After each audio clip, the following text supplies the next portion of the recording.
Egiming Stephen Samthanga Zogiming da Pastor gi Machanupa Stephen Gintu Thang Sugunugi Hogi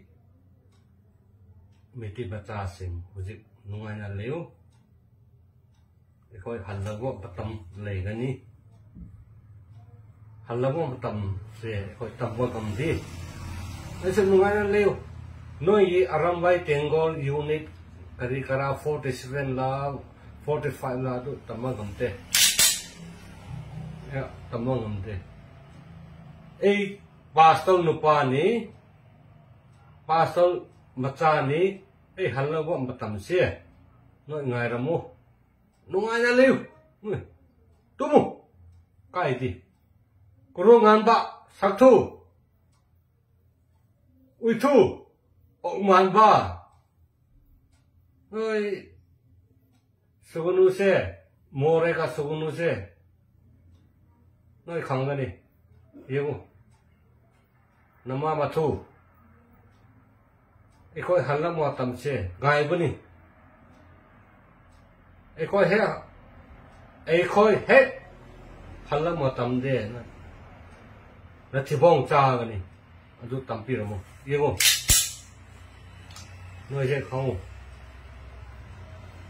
lagani gimin Stephen Gintul Thang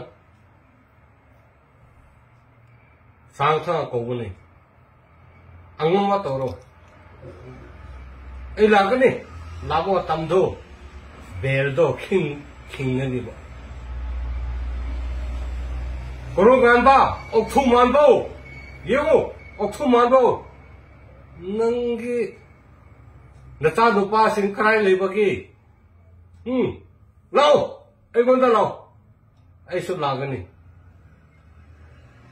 Lamo tamda he Natabak sila Kaw kita hune Khang bro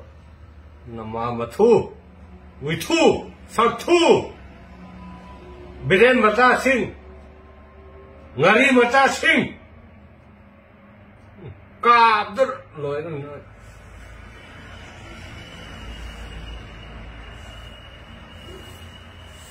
Coba